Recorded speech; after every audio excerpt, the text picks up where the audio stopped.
US dollar became the world's primary reserve currency through a combination of economic, historical, and geopolitical factors that developed primarily in the 20th century.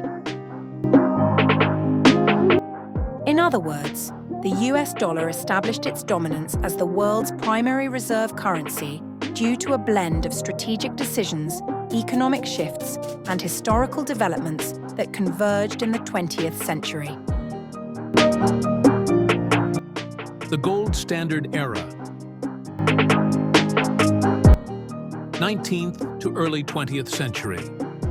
Before the US dollar's rise, the British pound sterling was the dominant reserve currency.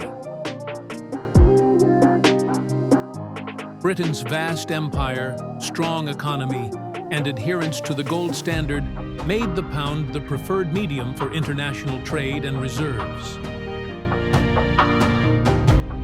Emerging U.S. economic power. By the early 20th century, the United States had surpassed Britain as the world's largest economy, with significant industrial output and gold reserves. This powerful American economic power has established the dollar as a formidable competitor around the world. The Bretton Woods Agreement, 1944. Establishment of the dollar's role. During World War II, the Allied nations convened in Bretton Woods, New Hampshire, to establish a new international monetary system to stabilize the global economy. The US dollar, backed by gold, became the anchor of this system. The US agreed to fix the dollar to gold at $35 per ounce.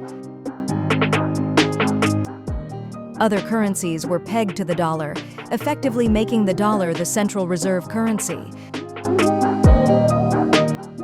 Why the dollar? The US held about 2/3 of the world's gold reserves after the war, making the dollar a logical choice.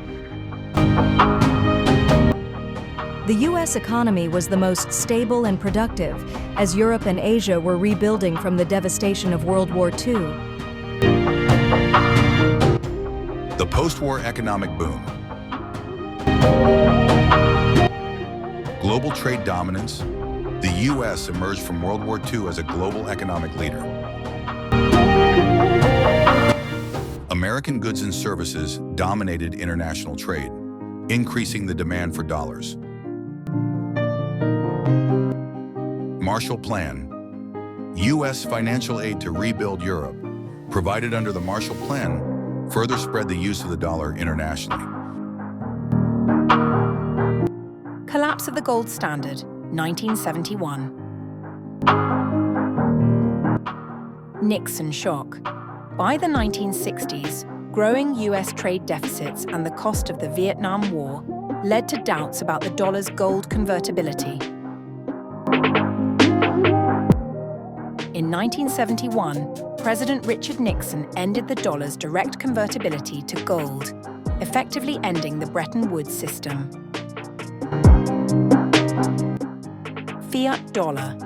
Despite this, the dollar retained its dominance as countries continued to hold it in reserves due to trust in the US economy and financial system. The petrodollar system.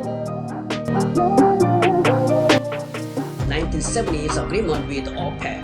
In the 1970s, the US negotiated with Saudi Arabia and other OPEC nations to price oil exclusively in dollars. This created the petrodollar system, reinforcing global demand for the dollar. Oil trade dependence. Because oil is a critical commodity, countries needed dollars to purchase it, further solidifying the dollar's reserve status. Trust in the US financial system. Economic and military stability. The US remained the politically and economically stable country, and its military power underscored confidence in the dollar. Global financial markets. The US developed deep and liquid financial markets, particularly for treasury securities, which became a preferred reserve asset for central banks. Dollar's role today. Permanent reserve currency. As of now, over 60% of global foreign exchange reserves are held in dollars, far surpassing other currencies like the euro, yen, and pound. Trade and investment currency. The dollar is widely used for international trade, cross-border investments, and debt issuance. Challenges to the dollar. While the dollar remains dominant, there have been challenges from emerging currencies like the euro and China's renminbi.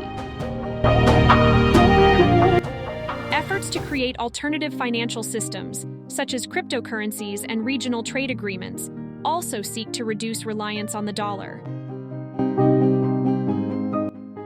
Nonetheless, the dollar's reserve currency status continues to be underpinned by the U.S. economy's size, the depth of its financial markets, and global trust in its stability. Thank you for watching the video, The Rise of the U.S. Dollar, provided by History and Current Events. This is Gina, and Sarah, Lily, Bill, Brian, and Tony have also contributed so far as narrators. Thank you.